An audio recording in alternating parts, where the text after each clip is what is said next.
Hi there, Smart Drivers. Rick with Smart Drive Test talking to you today about going back to university, working part time as a driving instructor, and finally getting my degree after a very long time, probably 3 times longer than what it should have. Stick around, we'll be right back with that story.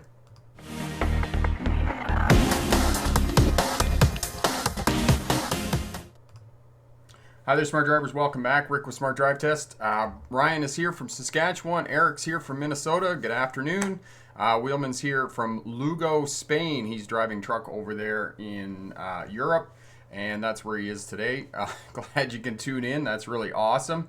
So we got a few people here. If you have any questions at all about getting your license, I know that this whole COVID thing is dragging on and the test centers are still not open. We're heading into almost a month here, and yes, even myself am like, yeah, it's time to get back to all of this and get this going again here because I'm getting I need to get something going here and get something. I need to be doing something. So bear with me here. Frederick is here from Odense, Denmark.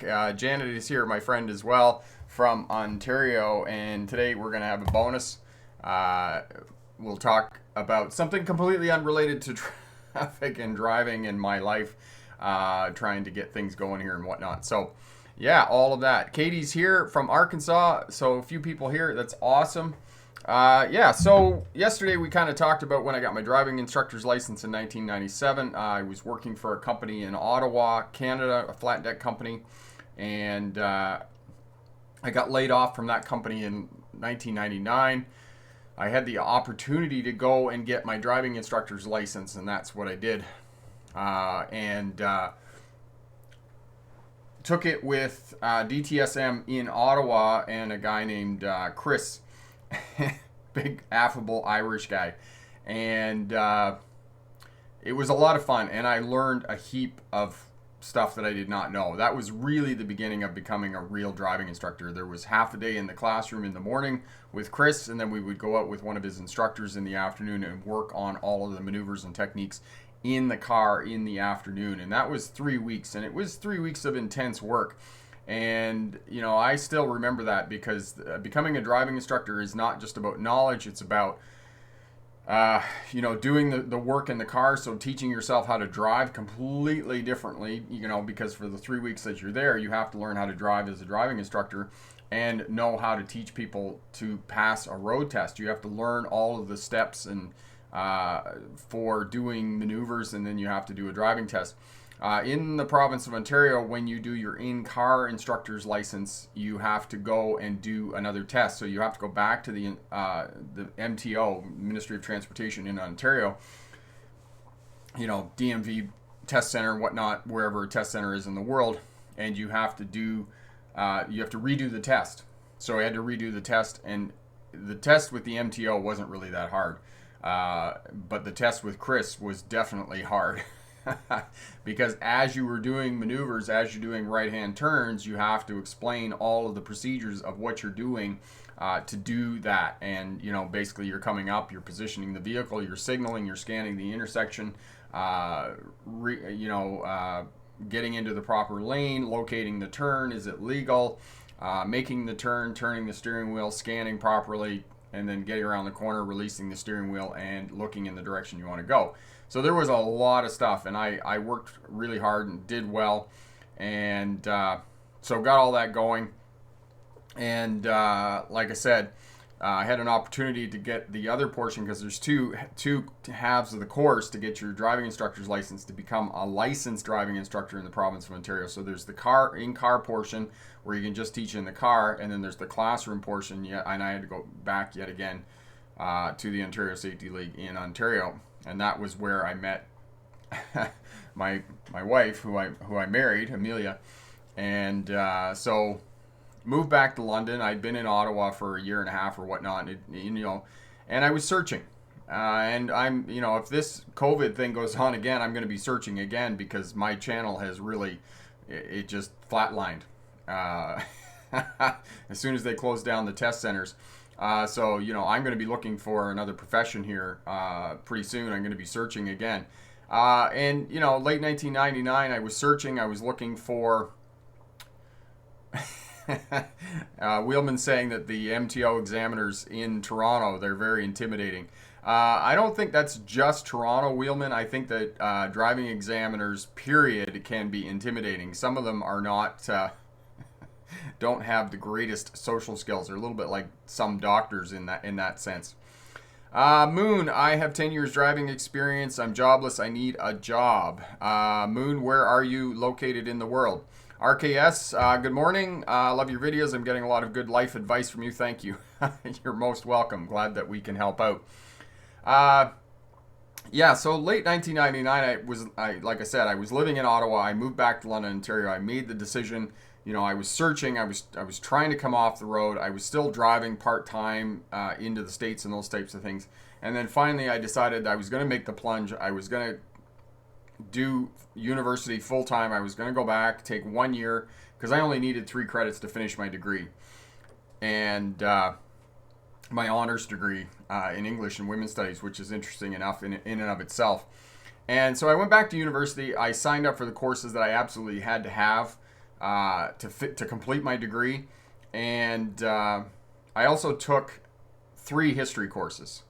And I took one Women in History. I took another one that was a social history course, Canadian social history course, and then I took like a general course. And one of my teachers, one of my professors for one of the courses was George Warecki. And George Warecki was one of those teachers that you just really connect with and really do well with, and I did do really well. And for the social history course, the Canadian social history course, I had to do a thesis, which the thesis is just an academic paper that you have to write. And so, I got a little cubicle in the library and spent a lot of time there. And, there was a lot going on that year. That was 2000 that I went back to university. There was a lot going on. I was working 2 part-time jobs. I'd been working at the Ontario Truck Driving School. I worked there for the summer before I went back to university in the fall, full-time, teaching guys how to drive truck. And that was really my first experience with teaching guys how to drive truck. And I learned a lot about how to teach, what students were expecting, those types of things. I learned, and I hate to say this, but there's a huge difference between teaching men and teaching women how to drive truck. And in my experience, women who have gone on to drive truck have been much better at driving the truck. Absolutely, no question in my mind. As a rule, they're just better at it. They shift better, they steer better, they get the truck around the corner better. But with women, it's very much about self-confidence. And there's those sayings in Buddhist teachings and those types of things, eat every meal for 20 years with a man, and then take the man and hold him over the edge of the volcano, and you will finally see the man, which is essentially a saying that, you don't really learn anything about anybody in years of everything going well, right? It's not until you see somebody in true conflict that you learn who the person is. And it's the same thing with teaching people how to drive truck. You stick somebody in a truck, and I guarantee you, I can tell you exactly who that person is by how they take on information and how they're taking on learning in the first 1 to 3 days of learning how to drive truck. Because learning how to drive truck is really hard. Not only is it really hard, but the person sitting in the other seat who's teaching you, you have a lot of trust in that person to make sure that you're driving the truck down the road. Because the thing with new students is that they're so focused on the gear shift, right? Because everything I've taught is non-synchronous transmissions. I mean, I've taught a couple of automatics and those types of things, but for the most part, it's all non-synchronous transmission. And for students getting in the truck, that's all they're focused on. They're not focused on what's going out the window. They're not focused on getting the truck around the corners and those types of things. So, like I said, if you want to know who somebody is, put them in a truck and teach them how to drive a truck. You're basically taking that person and holding them over the volcano's edge is the saying. So, Ryan, is there a course to take in schools to become a driving instructor? No, Ryan. If you want to become a driving instructor, Generally, it's these organizations, like in Ontario, it's the Ontario Safety League. Here in British Columbia, it's the Justice Institute in Vancouver that you have to go to become a driving instructor. And, you know, it's a fairly lengthy process, and there's a lot of money involved. And for most people who want to become a commercial driving instructor, for example, like I said, you got to have 5 years experience. You're going to go to work for a trucking company. You're basically going to work whenever they have work. You're not going to work over the Christmas holidays. You're not going to work very much during the summer. And most of these truck driving schools are only making $25 or $26 an hour. That's what you're going to make as a truck driving instructor. So know that. I mean, it is a little bit different now that they're bringing in the mandatory entry level training. So, you know, it's kind of a windfall for driving schools, because now when you go in to get your commercial license, these students have to go into the class, and they have to be there for 120 hours, which is a lot of time. Eric, do most trucks only have manual shift? It's beginning to change, Eric. There's a lot of bigger companies, particularly in the United States, that the trucks, they are going to automatic transmissions, or they're going to what's called it's kind of a semi-shift, where, you know, you have to push in the clutch for first and reverse. Otherwise, the truck will just shift on its own. It's basically a computer box on the top of a non-synchronous transmission. I've driven those kinds of vehicles. I don't care for them very much, but most trucks in the United States, you're going to find that they're in, especially the larger companies like JB Hunt, Schneider National, Swift, those types of things, they're all going to be 9 and 10 speeds. And when I drove for Burlington Motor Carriers in the 1990s, it was the same thing. It was all 9 and 10 speeds in these trucks. Epic, watching from Easton, Pennsylvania area. Some of the vocational and tech schools here in my area do offer courses in commercial vehicles. I'm wondering if that's a good choice to become a CDL driver. It's an option. It's definitely an option, Epic, to go to one of the colleges that you can do that. Moon, I'm from Pakistan. I have heavy driving license, 10 years experience. How can I join online CDL driving school? Basically, Moon, I would suggest to you that if you want to get a CDL license here in North America, pick your country, whether it's the United States of America or whether it's Canada. Go to immigration first. Go to the immigration website. See if you can get a work visa, because until you can get a work visa, you cannot work in these countries, and you cannot get a CDL license. So that's your first step, is to see if you can get a work visa. All right, Wheelman, is Ontario the hardest province to obtain a CDL? Wheelman, it's not the hardest province to obtain a CDL, but it has brought in the mandatory entry-level training program now, which makes it that you have to go to truck driving school for 120 hours.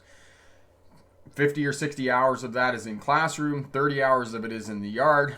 So by the time you're done, you're only getting about 30 hours of actual seat time and driving around. And the other thing about Ontario that I just absolutely have a real problem with in terms of getting a license is they teach students in empty trucks. They're not loaded. Whereas here in the province of British Columbia, they have a regulation that training trucks have to be 60% loaded. So there is some weight on them here in British Columbia. The other thing about British Columbia is that obviously we have mountains, so they, you know, depending on the driving instructor, it's really up to the discretion of the driving instructor. But students in British Columbia, I feel, can get a little bit more, like, kind of an edge on training, especially if they're training here in Vernon, or they're training in Kamloops, or some of the other places that actually have access to hills in and around that they have to do that. So yeah, that's the way it goes. So going back to what I was saying about men and women, men kind of get in the truck and they think they know how to do it, but they're not really that good at driving the truck, but they figure it out. With women, when I was teaching women, and very few women go through truck driving school. I mean, probably, I would say for every 300 men that go through truck driving school, one woman will go through truck driving school. It is not an industry that is conducive to women. And if women do go through truck driving school, generally when they get out and they get a job, what they do is they work with their husband's running team. They don't run by themselves, because the industry is just not conducive to that. It's one of those industries that is primarily men. It's primarily men who drive truck. It's not women at all.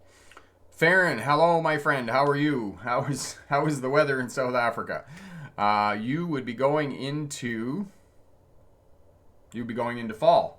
Yes, into autumn. All right, so so I made the decision to go back to university. I took a full course load at the university. I continued to work part time at the truck driving school.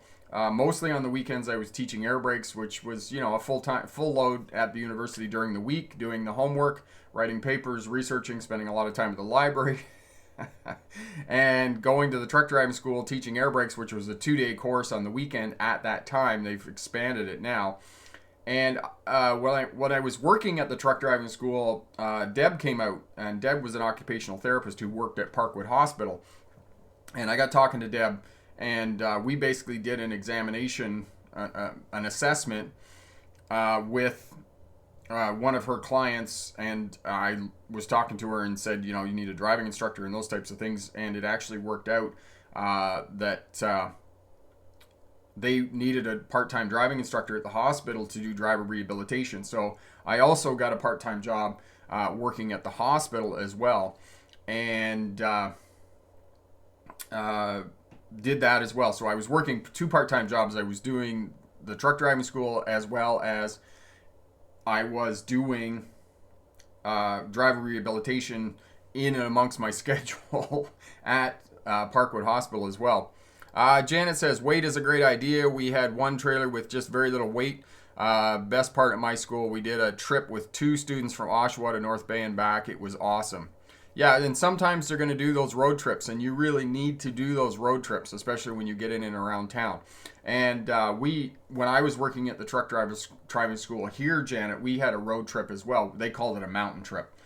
And when I first did it, I would run up to Kamloops. I would come the back way through to Kelowna, and then I would come back to Vernon. It was supposed to be 8 hours. The mountain run that we had here in Vernon, but I found that was just too much. It was just too hard for students to be able to do all of that and do the planning and those types of things. So at the end, and I mean this is this is just learning as a driving instructor and how these things go. At the end, basically what I did was I went up to Kamloops, got them to find the office up there. We drove through Kamloops. Kamloops is basically built on the side of a hill, so you got to go up the mountain. We would go out to the weigh scale, and the weighmasters at the weigh scale in Kamloops were really, really good. They would stand and talk to the student for about a half an hour, 40 minutes, depending on how much time they had, explaining to the student what was expected of him or her at the weigh scale station. We would go back, have a cup of coffee at the school, the satellite school there in Kamloops, and then we would come back to Vernon. And I found that worked a lot better, and the students got a lot more out of that, as opposed to trying to push them on a run. Because it's something you need to work up to. It's something that students need to work up to be able to get in the truck and actually be able to drive the truck for 8 or 10 hours in a day. And it's, as I said before, a lot of people are under the misconception that driving truck is, you're just sitting behind the wheel, you're not doing anything. They have no idea how much work that is, because you get in the truck and you drive a truck for 10 or 12 hours for a day. I'll guarantee you at the end of the day, you are really beat up. Okay? Epic. Like you, sir, Rick, and I'm wondering why some American states don't just copy what British Columbia does by loading 6% of the tractor trailer with a load that should make it more realistic. Wheelman, does Canada accept license equivalencies, license exchange? For some countries, they do, Wheelman, and you would have to look on the specific test center website where you're going to go. So if you're going to go to the United States and you're going to move to the state of Ohio, you would have to look at the DMV in Ohio as to which licenses they will exchange. Same thing with here in British Columbia. You would have to go on the ICBC website and look and see which licenses they will exchange. Same thing when I went to Australia. When I went to Australia, they wouldn't exchange my license. I did have to do the learner's test for my passenger vehicle. I didn't have to do a test for passenger vehicle, but I did have to do a test to get my CDL license back when I went to Australia. So depending on where you go, what you do, you got to do that. And Epic, to answer your question about why states and provinces don't just follow the lead of British Columbia, it goes back to state rights. It's the same thing as what you're dealing with COVID-19 and shutting down the state and those types of things. State rights. And states have jurisdiction over licensing, vehicle licensing, and they have jurisdiction over the training that goes on. As I said, when I was in the province of Ontario and I got my instructor's license in Ontario, I was certified to teach people how to drive truck, but I had to be licensed to teach people how to drive a car. And when I came to British Columbia and I got my license, and I'll talk more in more detail about this in another live stream, I had to take a whole battery of tests, and in vehicle, all the tests at the truck driving or at ICBC, a whole bunch of tests that they gave me as part of the driver training center. So there was just a mountain of work that I had to do to get my instructor's license back here. I found out years later too that I was the only driving instructor in the history of ICBC that ever challenged the instructor's license. Most instructors who wanted to become a licensed instructor in the province of British Columbia just went to the Justice League and did the course again. Because I went to work for ICBC and they said to me, "Oh yeah, you were the only instructor that ever challenged the instructor's license." So yeah, didn't know it at the time. Farron, driving can get very tedious. It is not like the movies at all. No, Farron, it is not like the movies at all, for sure. So, going back to Andreas, how are you, my friend? Nice to see you too. So going back to the year 2000 when I was going to school, as I said, there was a lot going on. First year of marriage. I was taking a full course loan at the university. I was training 3 or 4 days a week at karate as well because I was nearing getting my black belt in karate. So I was training a lot, and it probably, the physical workout doing karate was probably what kept me sane. And I was also working 2 part-time jobs. And so there was a lot going on, and needless to say, my wife felt somewhat neglected at the end of the year, and we had a lot of work to do in terms of putting the marriage back together, because she basically said to me, at one point she came to me and she said, "I have a ticket back booked home," and because she was Australian, and she said, I'm going to go home. She said, "There's nothing for me here, and you're not here at all." And I wasn't. In retrospect, I had so much going on, and university was so challenging, and I did so much work at the university. And basically, I would leave for university in the morning at 7:30. I would stay there all day, go to my classes, go to the library, do whatever work I had to do. Then I would go train at karate for an hour and a half between kind of 6 and 7:30 at night. And after karate, I would go back to the university, and the library was open till midnight. So I would stay at the library until midnight. And most nights I didn't get home until 12:30, 1 o'clock in the morning.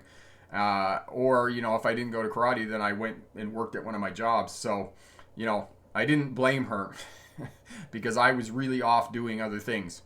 Wheelman, what's the age limit for driving a tractor trailer Class AZ in Canada? 65 or over here. Age limit for driving. I'm not sure what the age limit is. I don't think there isn't a restriction on it. Wheelman, I know that once you get to a certain point, and I would have to look this up, and it's different for every province, that you have to take a medical, every year, every 2 years. I know that when you hit 80 years old, you have to have a medical every year to keep your license, and it may be the same for tractor trailer units. The beginning age, you have to be a minimum of 19 years old in order to get your tractor trailer license in Canada, in most provinces and most states in the U.S. as well. CA, I'm 38. I'm thinking of finishing my undergraduate finally, but also getting married next year. A little bit of a worry. CA, just go and do it. Finish your undergraduate. Because I really enjoyed my undergraduate because I was older. By this point, 2000, how old was I? 35. I was 35 by this point when I went back to university. So I would have been 30 in 06, so I would have been 34, 35 years old when I went back to university. In my mid-30s, I was ready to go back to university because I thoroughly enjoyed it, especially the history courses. Once I found history, I was just like, wow, this is just incredibly interesting. And I did incredibly well in history. I struggled to finish the last history course, or the last English course I needed to finish my degree. And the professor that I had, he wouldn't give me anything above a 75%. no matter what I did, how hard I worked. And I think I worked harder on that English course than I did all of the other courses. I was just like reading poetry, memorizing poetry, reading all this stuff.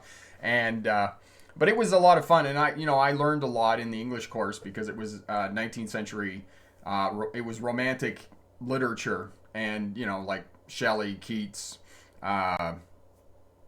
we read Frankenstein, we read Dracula, great reads, and did presentations on them and that kind of thing, and really enjoyed it. So, it was a lot of work, but I learned a lot too.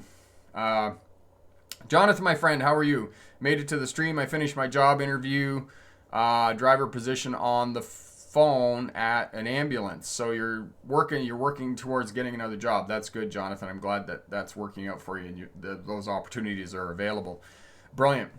And as I said previously, I said, I was working with George Warecki. I had to write a thesis. Basically, I wrote a thesis on London, Ontario.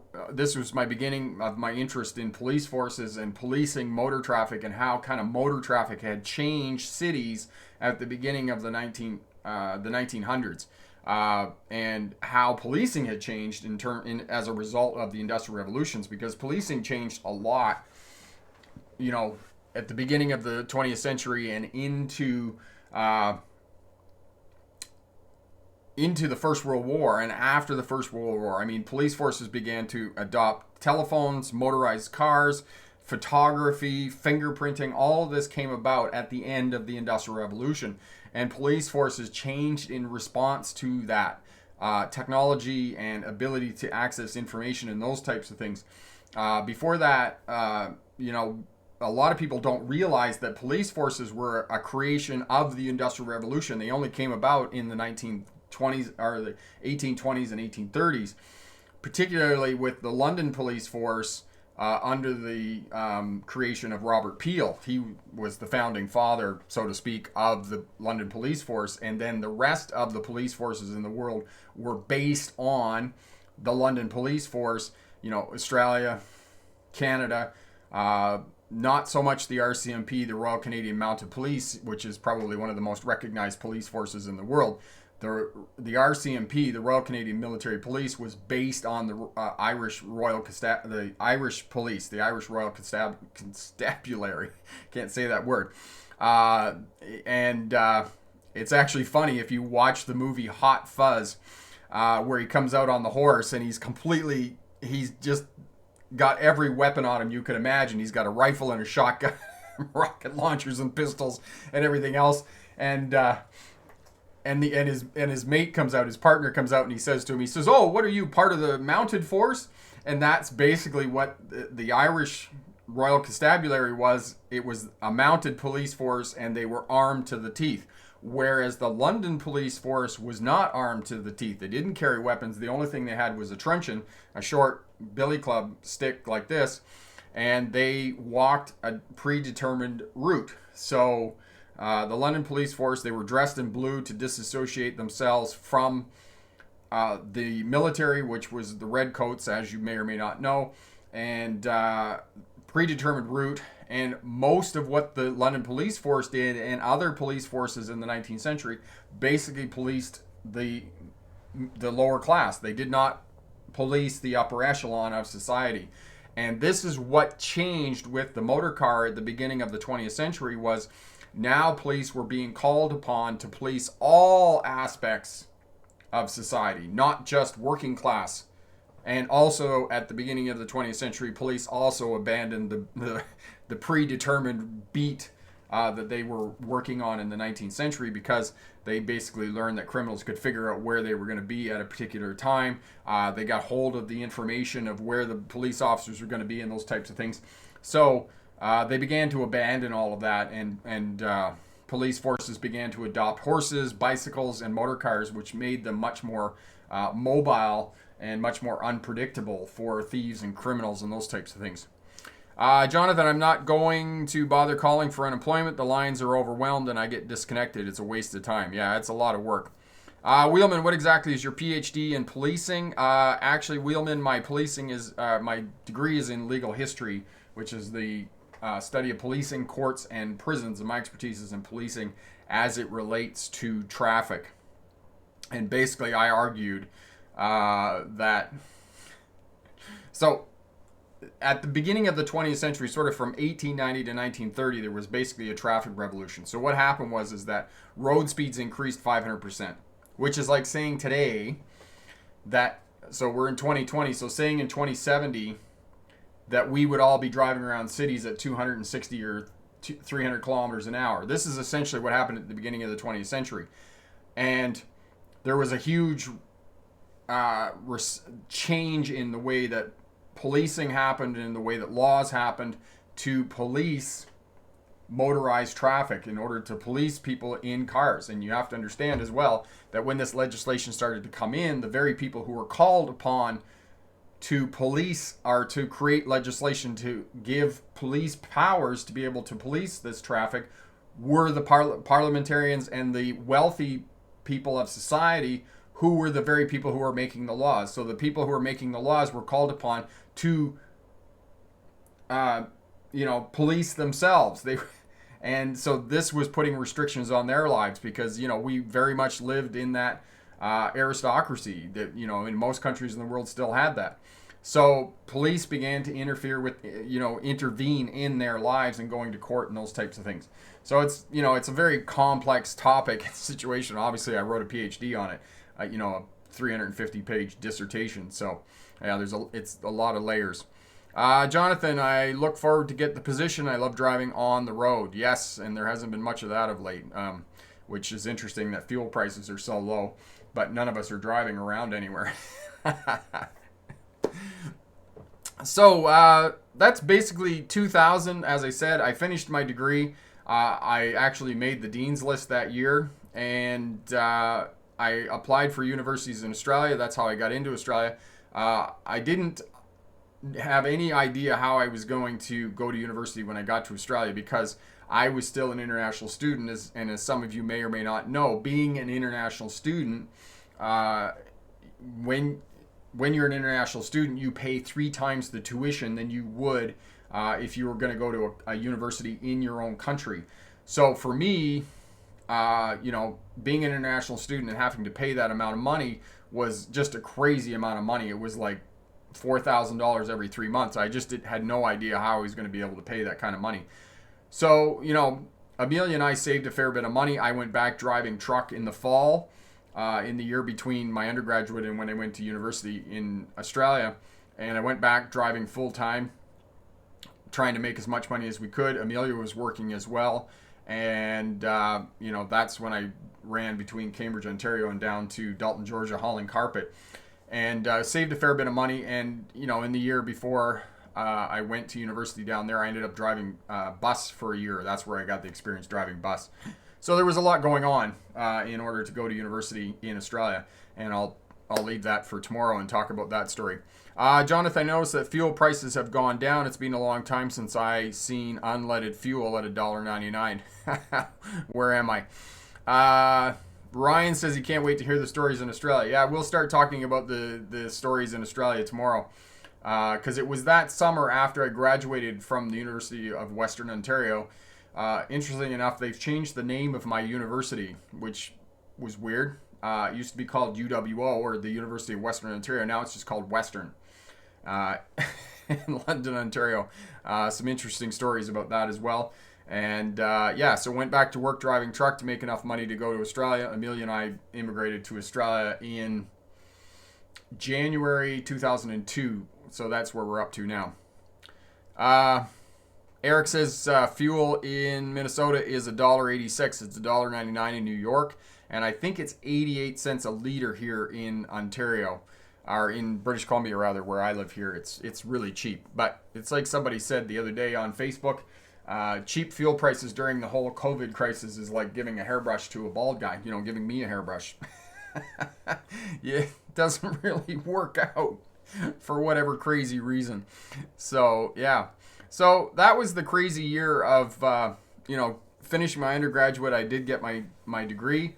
It's around here somewhere. My PhD's up here. But, I learned a lot about universities teaching No, I didn't teach that year, but I did learn a lot about writing papers and doing research and being a historian and those types of things. So much so that I actually wanted to go on to graduate school and do more of it, and that's what I did when I went to Australia. In retrospect, where I am now in my life, I wonder if going to university and spending all of that time at universities really, if it wasn't a bit self-indulgent, because it really is an exercise in self-indulgence, and didn't really, I don't know, it didn't work out in the end, so I don't know whether I would have done it again or not. Eric, why is diesel so much higher than unleaded? I don't know. There's your age-old question, Eric, about why diesel is more expensive. Diesel has been more expensive as long as I can remember. There's only been a few times that actually the price of diesel fuel has been lower than gasoline. Katie, why do truck block the interstate to drop the gas prices? Why do trucks block the interstate to drop the gas prices? I'm not following your question, Katie. What does that mean? Can you maybe reword that a little bit for me, and I'll answer your question for you? All right, so if you have any questions, if anybody else is watching on the replay, those types of things, make sure you hit that thumbs up button and ask me any questions. If you have questions or want more information, send me an email, rick@smartdrivetest.com. I got to stop doing this. I hold my hand here at my neck. It's look like I'm trying to choke myself. So I need to stop doing that. Chile in Spain must be the same in the Great White North. We're getting a little bit into spring, Wheelman. It is actually fairly nice. You can go out without a jacket once noon rolls around and those types of things, so it is fairly nice. But stay warm there in Spain, and we'll see you tomorrow at 11 a.m. Pacific Standard Time or 6 p.m. Greenwich Mean Time. And everybody has a great day. Katie, just send me that question, and I'll answer it here before I take off. And remember, pick the best answer, not necessarily the right answer. Have a great day. Bye now.